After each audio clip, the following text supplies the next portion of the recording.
here at Fantasy Flight, and I'm with Jason. He designs some of the new models that have just come out for X-Wing, the miniatures game.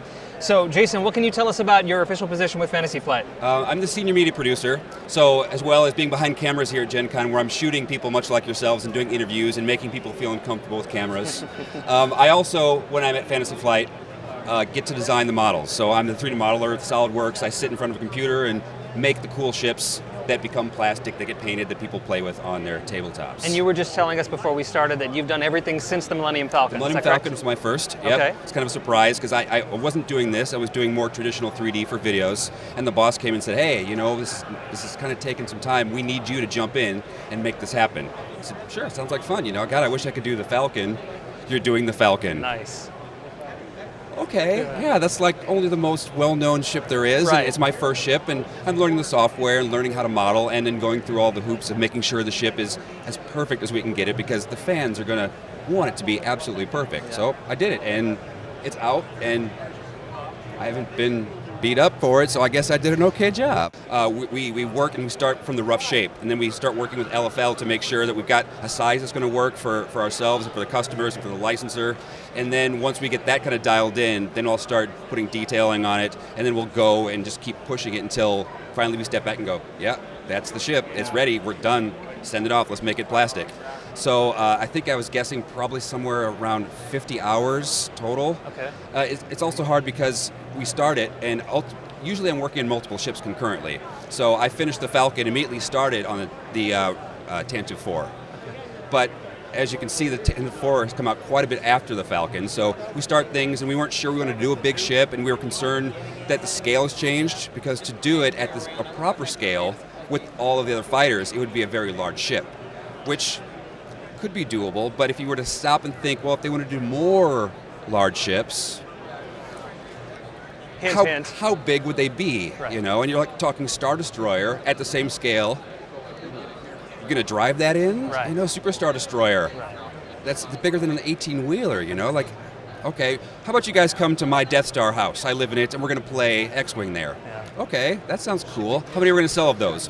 One, you know? So how do you limit yourself on deciding ships that can't possibly be made to scale in contrast to the other ships? How do you decide how large to actually make it then?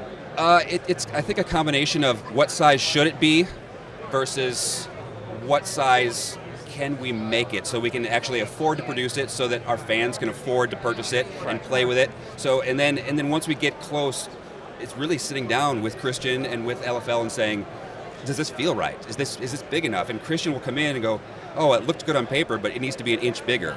It's just not quite big enough. Mm-hmm. When you put it next to these ships, it needs to feel bigger. Mm-hmm. So ultimately at the end, there is, you know, that magic you get from someone that just loves games, plays games, and goes, does it feel right? Yes, now move forward. I grew up on the original Star Wars trilogy. Sure. I saw it in the drive-in when I was like 3 years old, and had all the toys and everything. And that to me is the world. And working with Steve Kimball, who's the producer, he's way more entrenched in the entire universe. And so he's showing me ships and talking about story arcs and complete worlds that I didn't really even knew existed. You know, I like Star Wars, I know it all. Mm-hmm. Oh, there's backstory and there's future stories. So there's a lot of cool ships that up until they said, hey, do you want to do this? I went, oh, that's neat. I want one of those. Yeah. I didn't know it existed. The Crow is one of those. Mm-hmm. I had never played the video games, so I didn't know about Kyle Katarn and the Moldy Crow, the Hawk 280, 290. Yeah. And I saw it and I'm like, that's an ugly ship. I like it. Yeah. That's kind of gross, you know? Yeah, it's really sharp looking. So obviously, we've got Wave 3 out. People are buying it here at Gen Con. The Moldy Crow is in that. The Tidarium shuttle with the foldable wings, which tickles me to no end. That's awesome. They actually fold, and everyone likes that. Yeah. There's lots of ships sitting on my desk. Lots of cool things that anyone would want to walk in and just for a second or two, look at my desk and see. There's a lot of cool ships there, and does that mean we're going to make them? Not necessarily. And when are they going to come out? You know, it all depends on how ships are received. We definitely watch the forums and watch what people are talking about. We talk to our fans, and obviously everyone's got an opinion on what ship they'd like. So they've got their favorites. I want to see the gunboat. Where's the gunboat? Oh, well, I don't know. Where is it? Have you thought of that? I can't say. Do you think of course we've thought of it. You know, there are all kinds of iconic things. If you haven't seen it, well, that means you might be seeing it. But I can't say for sure or when. We don't really know what it means as far as Disney and the new movies coming out, and hopefully things have been going well, so we'll continue to go well, and we'll be able to do and bring people the cool new ships that don't even exist yet, I guess. Right, You know, yeah. I told the boss, I'm like, hey, you know what? If you want to put me in a plane, send me out, lock me in a room, Yeah. and then erase my brain afterwards. Sure. I'm okay with that. That's your prerogative, Yeah, I would right? love to see Yeah. and build these new ships, even if I don't know about it till they finally come out. Awesome. I would love to do that. So So let's talk about Wave 3. Wave 3, when can the general public expect to be able to I purchase? think they're saying September, October, people should be able to start seeing it in their stores. Awesome. Unless they've come to Gen Con and are getting it, which are lucky because I made it and I don't even have it yet. That's so, awesome. you know, there are people are playing with my ships and I don't have them yet. You don't even have prototypes that you've set aside for yourself?